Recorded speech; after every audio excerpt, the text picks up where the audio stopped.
Well, hello everyone. My name is Rebecca. Welcome back to Hands and Feet Homestead.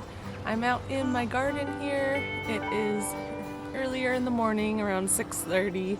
It's so nice to get out to the garden to get some work done before it starts getting hot. So I have some harvesting I need to do still and a little bit of maintenance and things like that, but I figured I would take you along and just take you on a little tour of our garden this year. Right here behind me is our raised bed garden area. We just put in most of these beds last year, and I absolutely love having raised beds. There's so many benefits to that. Up until this point, we've only been growing in the ground until last year when we had them. But it's been so much easier to maintain. It's really nice for growing things like carrots and things like that, because the rest of the garden we converted to a back to Eden style. We put wood chips down, cardboard down, and then wood chips on top. And we still have the wood chips around here and the walkways and everything, which have been so much easier to maintain. Weeding. There's still weeds do get through, but they're so easy to pull out. But anyway, so my raised beds here, I have 3 deeper ones in the back that are 2 boards high. So these 2 are my carrot beds here. I just planted different varieties. I was trying to use up a lot of older seed that I had today, and thankfully they germinated well. I have a little bit more thinning to do in this bed, but it's one of the more tedious tasks of the garden is thinning carrots. If you want to get big carrots, I find that thinning really is necessary, otherwise they're just kind of smaller. So I just have a couple rows here I still need to thin. So what I mean by that is I just go ahead and find in each clump the nicest size looking carrot, and anything that's within like an inch or so or all around it, I just pull all of it out.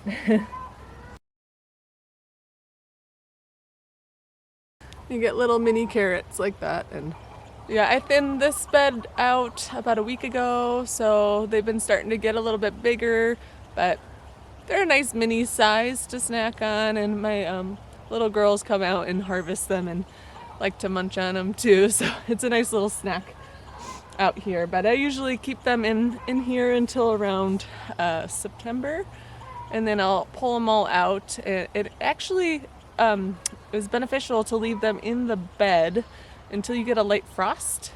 It actually sweetens up the carrot root a little bit, so that's when I like to harvest them. I also had planted some sweet potatoes along the edge here. I had sweet potato slips I ordered. I intended to make a raised bed in my greenhouse over there to plant them in, because our growing season is not long enough, and it's just too cold at night for sweet potatoes. They need a really long growing season and a lot of warm, hot weather. So, but I didn't have time this spring, so I just decided to try at an open spot right here. I put them here, but I don't see a whole lot of growth happening, so I'm not too, I don't have high hopes about that one. And just along this side of this raised bed, I have the rest of my SOFTNECK garlic. I just made a video on my first harvest. I had some in the greenhouse that I harvested of my SOFTNECK, and in that video I shared how to make a braid with those. But I have to get those out today, so I think I'm gonna go and pop those out real quick, and then we'll continue with the tour. When you're harvesting garlic, you don't want to just pull them out. You want to get like a little shovel and just kind of get under the roots and wedge them out. And yeah, these are looking pretty good.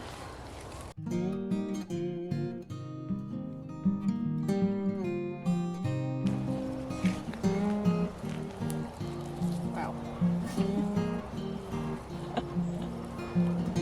This is definitely the biggest garlic head that I've grown. Some of my other especially my hardneck garlic, the stalk was really thin, but this is a nice thick one. It was happy here. I actually am noticing that garlic in this bed. I don't know if it's the deeper bed. We filled them all with the same compost, but maybe the deeper bed is beneficial in some way. I thought that, I wouldn't think so since they have such short roots, but I don't know what the difference would be.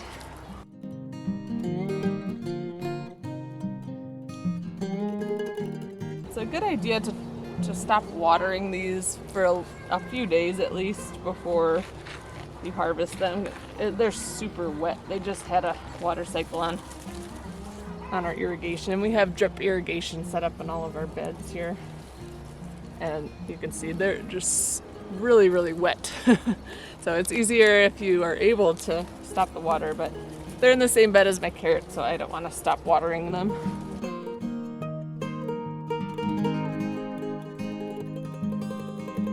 All right, they're all up. I had some really good sized ones in there. They turned out great. They seem to like the soil in that bed. But I am going to, since they are so wet, I'm gonna let them just stay out just like this on the ground. I'm gonna put them out like this on the ground, and when it gets hotter out today, let it just get a little more dried off in the direct sunlight. And then I'll bring them back in and put them on a rack, and then put them in a sheltered location out of direct sunlight, and let them cure for a few weeks. And then in this raised bed, this is my other taller bed, I have potatoes growing, a few different varieties. They pretty much just stick to the basics, like a red potato, a yellow potato, a russet. And then I think I might have done, they had a few like huckleberry gem.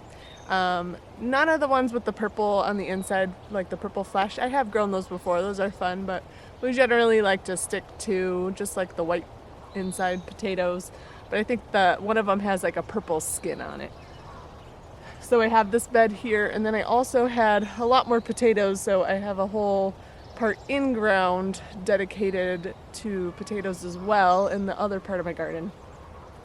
But these are looking really nice. I've never grown them in a raised bed before, and they're looking really good. So now we just put these hoop trellises up, the cattle panel trellises. I'm sure many of you are familiar with these. They're so fun. They add just such vertical interest to the garden. I absolutely love them. We've had one over there in the corner that has our grape plant on it since we moved here. But these raised beds, I decided to put the trellises in between the raised beds. And then hopefully at the end of the season, these will be all covered in green and leaves and fruit. I have cucumbers on this one and the one on the end. Different types of cucumbers. They are far from being able to cover this trellis, so I'm not sure how full this one will get. But on the middle trellis here, I have my pole beans, just the Kentucky Wonder pole beans growing up. And they're already up to here, vining up, and these just climb so much faster than a cucumber. Now the cucumbers you do have to really train. I'll probably have to tie them to the cattle panel.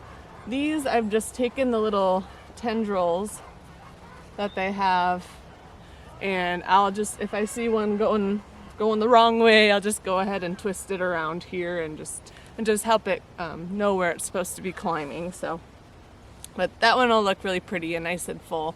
Another thing I would really like to grow on these next time is putting a few morning glories on there. I always do morning glory and scarlet runner pole beans on my teepee trellis that I have, and that always looks really pretty. It always is just covered in beautiful flowers, and I really enjoy that. The scarlet runner has those nice red blooms.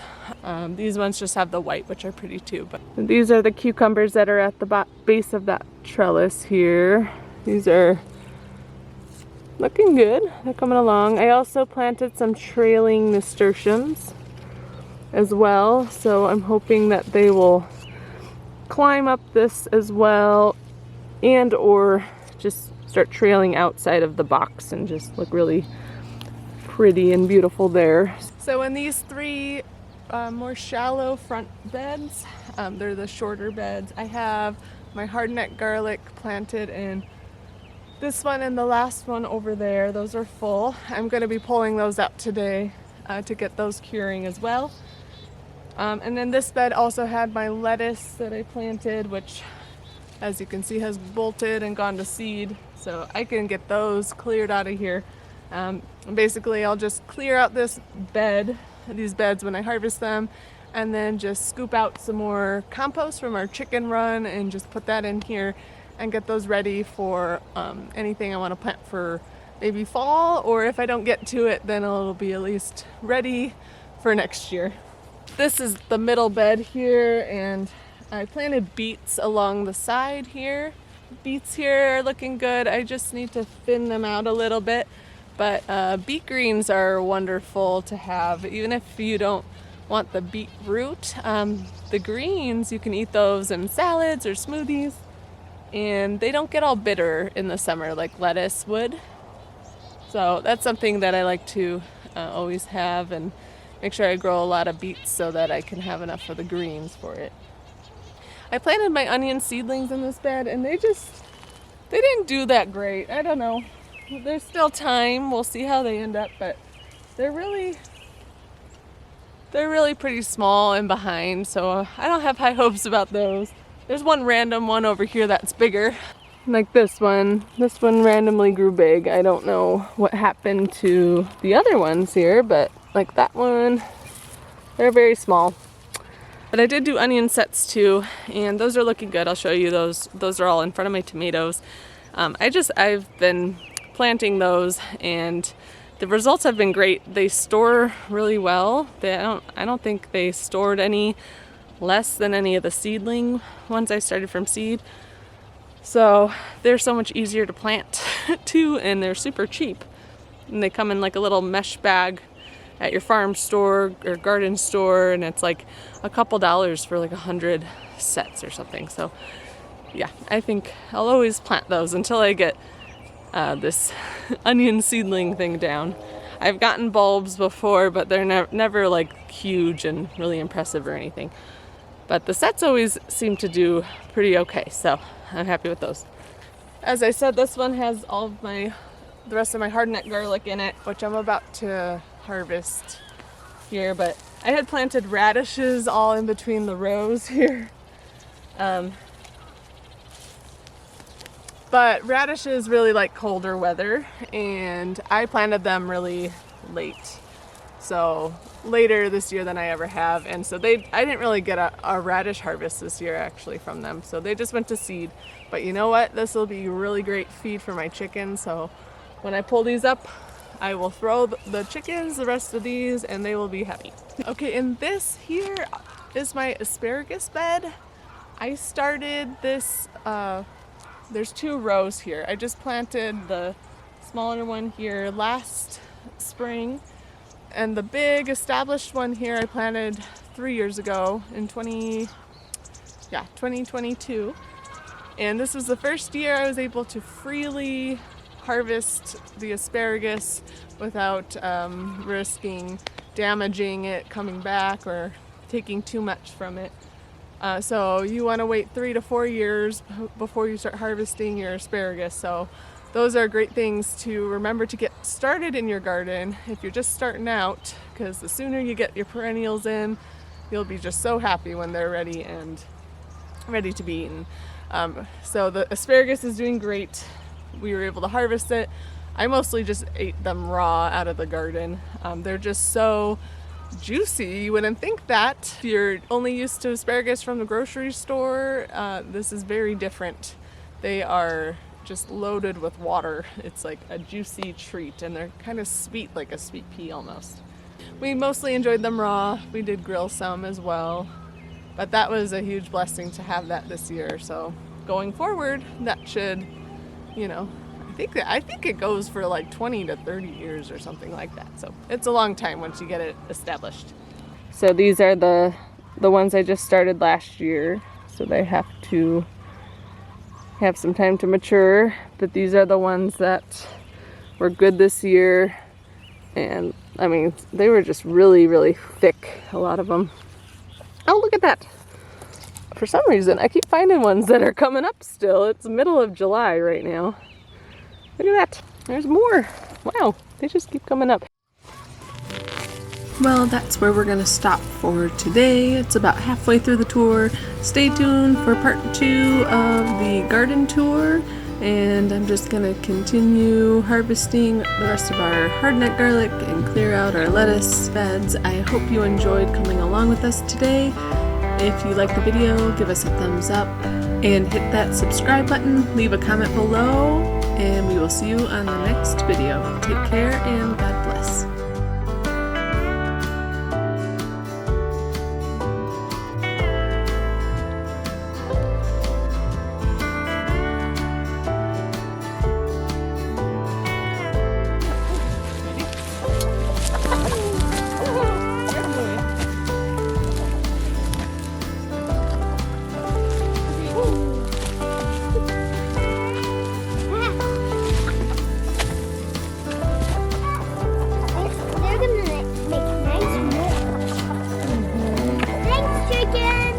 Yeah, thank you, chickens. Thanks for making us compost and eggs.